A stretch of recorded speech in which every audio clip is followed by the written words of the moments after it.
നമസ്കാരം. വേദാംഗ ജ്യോതിഷത്തിലെ അമൂല്യമായ അറിവുകൾ പകർന്നു തരുന്ന പ്രശാന്തം ആസ്ട്രോ ചാനലിലേക്ക് ഏവർക്കും സ്വാഗതം. ഈ ചാനൽ ഇതുവരെയും സബ്സ്ക്രൈബ് ചെയ്യാത്തവർ ഇപ്പോൾ തന്നെ സബ്സ്ക്രൈബ് ചെയ്യുക. നോട്ടിഫിക്കേഷൻ ലഭിക്കുന്നതിനായി ബെൽ ബട്ടൺ അമർത്തുമല്ലോ. ഒപ്പം ചാനൽ ലൈക്ക് ചെയ്യുക, ഷെയർ ചെയ്യുക, കമൻറ്റ് ചെയ്യുക. കൊല്ലവർഷം 1199 ധനു സംക്രമം തിരുവോണം നക്ഷത്രത്തിലാണ്.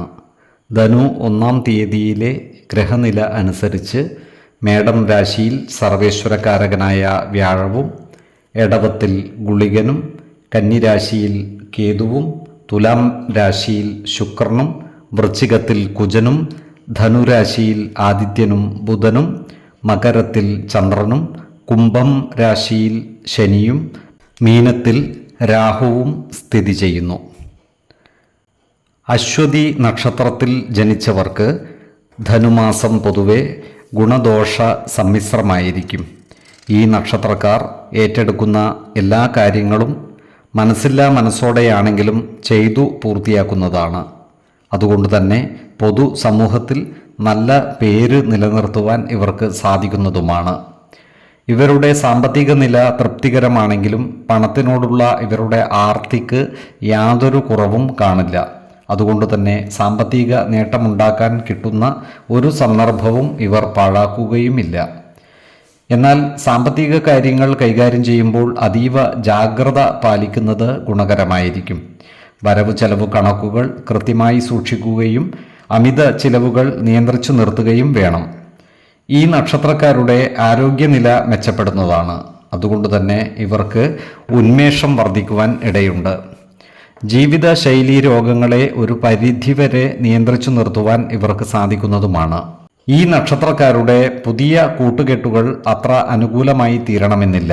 മറിച്ച് ഇത്തരം കൂട്ടുകെട്ടുകൾ ദോഷങ്ങളായി തീരുവാനുള്ള സാധ്യതകളും കാണുന്നുണ്ട്.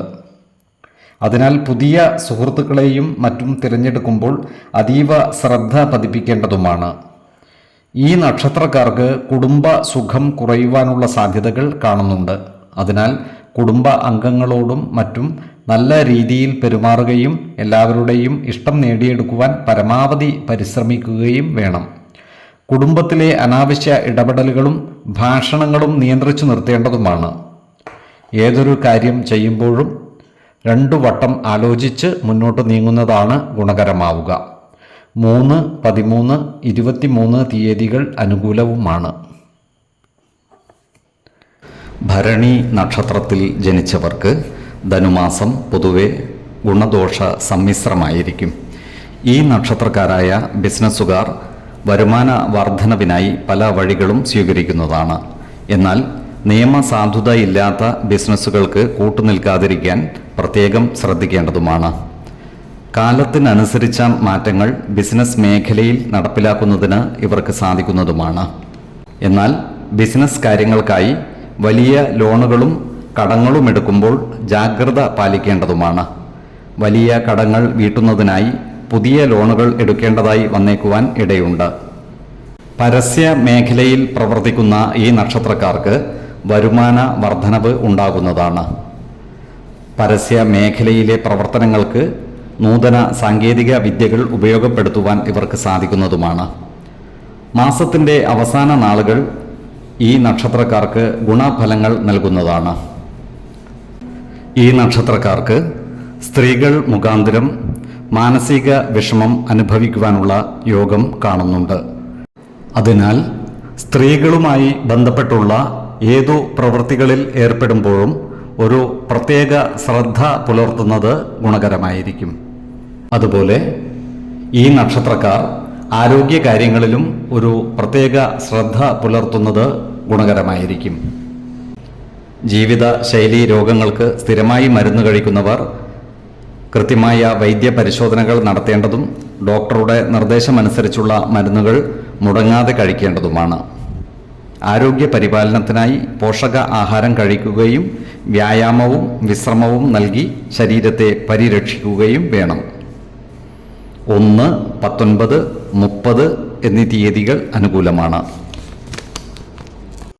കാർത്തിക നക്ഷത്രത്തിൽ ജനിച്ചവർക്ക് ധനുമാസം ഗുണദോഷ സമ്മിശ്രമായിരിക്കും. കാര്യക്ഷമതയോടെയുള്ള പ്രവർത്തനം പല കാര്യങ്ങളും നേടിയെടുക്കുവാൻ ഈ നക്ഷത്രക്കാരെ പ്രാപ്തരാക്കുന്നതാണ്. ചില ഘട്ടങ്ങളിൽ വാശിയും ഉത്സാഹവും കാണിക്കുന്ന ഇവർ ഒരു കാര്യം നേടുവാനായി എന്തു ത്യാഗവും ചെയ്യാൻ മടി കാണിക്കില്ല. എന്നാൽ ശുഭകരമല്ലാത്ത പല ചിന്തകളാലും ഇവരുടെ മനസ്സ് കലുഷിതമാകുവാനുള്ള സാധ്യതകൾ കാണുന്നുണ്ട്. അതിനാൽ ഏത് കാര്യവും ശാന്തതയോടെയും സമചിത്തതയോടെയും ചെയ്തു തീർക്കുവാൻ പരിശ്രമിക്കേണ്ടതുമാണ്. അതുപോലെ ഏറ്റെടുക്കുന്ന പ്രവൃത്തികൾ സമയബന്ധിതമായും സത്യസന്ധതയോടെയും ചെയ്തു പൂർത്തിയാക്കുവാൻ പരിശ്രമിക്കേണ്ടതുമാണ്. മനസ്സിൽ തോന്നുന്ന അശുഭ ചിന്തകളെ ഇല്ലായ്മ ചെയ്യുകയും ശുഭചിന്തകൾ മനസ്സിൽ വളർത്തുകയും വേണം. ഭവന നിർമ്മാണത്തിൽ ഏർപ്പെട്ടിട്ടുള്ള ഈ നക്ഷത്രക്കാർ നിർമ്മാണ പ്രവർത്തനങ്ങൾ താൽക്കാലികമായി നിർത്തിവെക്കുവാനുള്ള സാധ്യതകൾ കാണുന്നുണ്ട്. എന്നാൽ നിർത്തിവെച്ച പ്രവർത്തനങ്ങൾ പുനരാരംഭിക്കുവാൻ വേണ്ട ഒരുക്കങ്ങൾ നടത്തേണ്ടതും നിർമ്മാണം പൂർത്തീകരിക്കുന്നതിനു വേണ്ട കാര്യങ്ങളെക്കുറിച്ച് വ്യക്തമായ പ്ലാനിങ്ങുകൾ നടത്തേണ്ടതുമാണ്. ഒരു കാര്യത്തിലും എടുത്തുചാടി തീരുമാനമെടുക്കരുത്. ഈ നക്ഷത്രക്കാർക്ക് ശത്രുതാ മനോഭാവം വെച്ചു പുലർത്തുന്നവരുടെ മേൽ വിജയം വരിക്കാൻ സാധിക്കുന്നതാണ്. ശത്രുതാ മനോഭാവം പുലർത്തുന്നവരെ തിരിച്ചറിഞ്ഞാൽ അവരുമായി നല്ല സ്നേഹബന്ധം നിലനിർത്തുവാൻ പരിശ്രമിക്കേണ്ടതുമാണ്. ഇത്തരക്കാരെ നല്ല പെരുമാറ്റത്തിലൂടെ കീഴ്പ്പെടുത്തുന്നതാണ് ഉത്തമം. അതുപോലെ ഉന്നത വിദ്യാഭ്യാസ രംഗത്ത് പ്രവർത്തിക്കുന്ന ഈ നക്ഷത്രക്കാർക്ക് കാര്യങ്ങൾ അനുകൂലമാണ്. ഈ മേഖലയിൽ പ്രശസ്തി നേടുവാനും സാമ്പത്തിക നേട്ടം കൈവരിക്കുവാനും ഇവർക്ക് സാധിക്കുന്നതുമാണ്. 3, 17, 29 തീയതികൾ അനുകൂലമാണ്. രോഹിണി നക്ഷത്രത്തിൽ ജനിച്ചവർക്ക് ധനുമാസം പൊതുവെ ഗുണഫലങ്ങൾ കൂടിയിരിക്കും. ഈ നക്ഷത്രക്കാർക്ക് ജീവിതത്തിലെ പലവിധ സൗഭാഗ്യങ്ങളും അനുഭവിക്കുവാനുള്ള യോഗം കാണുന്നുണ്ട്. ഈ നക്ഷത്രക്കാർ പല രംഗങ്ങളിലും ഉയർന്നു വരുവാനുള്ള സാധ്യതകളും കാണുന്നുണ്ട്. പൂർവിക സ്വത്ത് കൈവശം വന്നു ചേരുവാനുള്ള സാധ്യതകളും ഇവർക്കുണ്ട്. അതിനാൽ കൂട്ടുസ്വത്ത് ഭാഗം വെച്ച് കിട്ടുവാനുള്ളവർക്ക് അത്തരം കാര്യങ്ങൾക്കായി മുന്നിട്ടിറങ്ങാവുന്നതുമാണ്. എന്നാൽ ഇത്തരം സ്വത്തുവകകളുടെ നിയമസാധുതകൾ കൃത്യമായി മനസ്സിലാക്കേണ്ടതുമാണ്.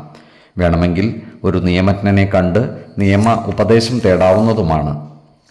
നിയമപരമായി അവകാശമുള്ള സ്വത്തുവകകൾ നേടിയെടുക്കുവാൻ പരമാവധി പരിശ്രമിക്കുകയും വേണം. പല കാര്യങ്ങളിലും ഭാഗ്യം ഇവരെ തേടിയെത്തുന്നതായി കാണാം. അതിനാൽ ഭാഗ്യക്കുറികൾ പരീക്ഷിച്ചു നോക്കാവുന്നതുമാണ്.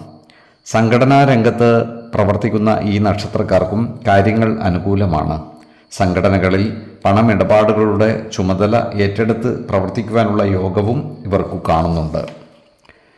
ഏറ്റെടുക്കുന്ന ഏത് പ്രവൃത്തികളും സമയബന്ധിതമായും സത്യസന്ധമായും ചെയ്തു പൂർത്തീകരിക്കുവാൻ ഇവർക്ക് സാധിക്കുന്നതുമാണ്. അതുപോലെ പലവിധ അപകടങ്ങളിൽ നിന്നും ഈശ്വര കടാക്ഷത്താൽ രക്ഷ നേടുവാൻ ഇവർക്ക് സാധിക്കുന്നതുമാണ്. തീപ്പൊള്ളൽ പോലുള്ള അപകടങ്ങൾക്ക് സാധ്യത കാണുകയാൽ അഗ്നിയുമായി ബന്ധപ്പെട്ട് പ്രവർത്തിക്കുന്നവർ അതീവ ജാഗ്രത പാലിക്കേണ്ടതാണ്. ഓരോ പ്രവൃത്തിയും ക്ഷമയോടെയും ശാന്തതയോടെയും ചെയ്തു പൂർത്തീകരിക്കുവാൻ ശ്രദ്ധിക്കുകയും വേണം. എടുത്തുചാടി ഒരു കാര്യവും ചെയ്യരുത്. 1, 16, 29 തീയതികൾ അനുകൂലമാണ്.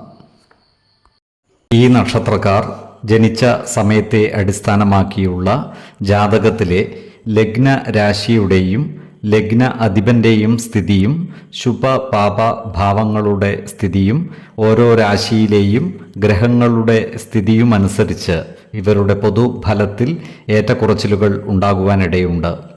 കുടുംബ ദേവതകളെയും ഇഷ്ടദേവതകളെയും ഉപാസിക്കുന്നത് ഇവർക്ക് ആയുരാരോഗ്യ സൗഖ്യമേകും. ഇഷ്ടദേവതാ മന്ത്രം 108 തവണ ദിനംതോറും ലിഖിത ജപം ചെയ്തു വരുന്നത് ഇവർക്ക് സർവ ഐശ്വര്യങ്ങളുമേകും. നല്ല വ്യക്തി സാധനകളോടെയും ഉപാസനകളോടെയും മുന്നേറിയാൽ സർവേശ്വരാനുഗ്രഹത്താൽ ഇവരുടെ സർവകാര്യങ്ങളും മംഗളകരമാകും. നന്ദി, നമസ്കാരം. ജ്യോതിഷരത്നം പ്രശാന്ത് കണ്ണോം.